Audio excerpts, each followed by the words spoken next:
కొర్బులాపూర్ శాసనసభ్యులు MLA KP Vivekananda గారు నిన్న నిజాంపేట్ పరిధిలోని తుర్క చెరువును శ్రీరామకుంట చెరువును పరిరక్షించాలని అక్కడ పర్యవేక్షించి ప్రజలకు అధికారులకు చెప్పడం సిపిఐ పార్టీగా స్వాగతిస్తూ అదేవిధంగా కబ్జాలు అవుతున్నటువంటి చెరువులను కూడా పరిశీలించి వాటిని కాపాడాలని పిలుపునివ్వాలని సిపిఐగా భావిస్తున్నాం. ముఖ్యంగా జగద్గిరిగుట్ట గాజుల రామారం పరిధిలో ఉన్నటువంటి 67 ఎకరాల పరికి చెరువు నేడు 20 ఎకరాలకు కుచించుకుపోవడం, అది కూడా మీ టీఆర్ఎస్ హయాంలోనే ఇంతగనం కబ్జాలకు గురి కావడం అది మీకు కూడా తెలుసు. ఇప్పటికైనా ఆ 2 చెరువులను ఎట్లయితే కాపాడమని పిలుపునిచ్చిరో వెంటనే పరికి చెరువు కూడా వచ్చి పరికి చెరువును కూడా కాపాడండి, అధికారులకు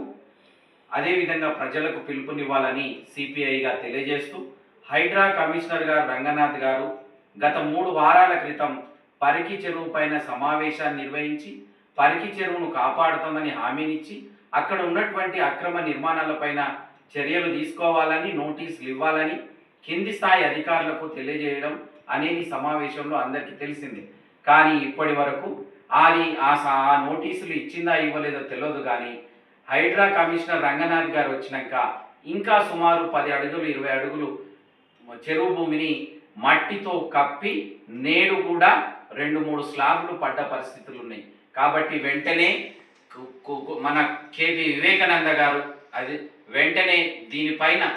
స్పందించి హైడ్రా కమిషనర్ గారికి పరికి చెరువును కాపాడాలని లేఖ రాయాలని, పరికి చెరువును కాపాడేంత వరకు మీరు ఉద్యమాన్ని నిర్వహిస్తే మేము కలిసి వస్తాం, లేని పక్షంలో మేము నిర్వహించినప్పుడు మీరు కలిసి రావాలని, లేకపోతే మీరు పరికి చెరువును ప్రజలకు అందకుండా చేసే దాంట్లో మీరు కూడా భాగస్వాములు కావద్దని తెలియజేస్తూ వెంటనే పరికి చెరువును పరిరక్షించాలని డిమాండ్ చేస్తూ అధికారులకు కబ్జాదారులకు ఒకటే హెచ్చరిస్తున్నాం, పరికి చెరువును ఎట్టి పరిస్థితుల్లో కబ్జా కాకుండా సిపిఐగా పోరాటం చేస్తామని హెచ్చరిస్తున్నాం.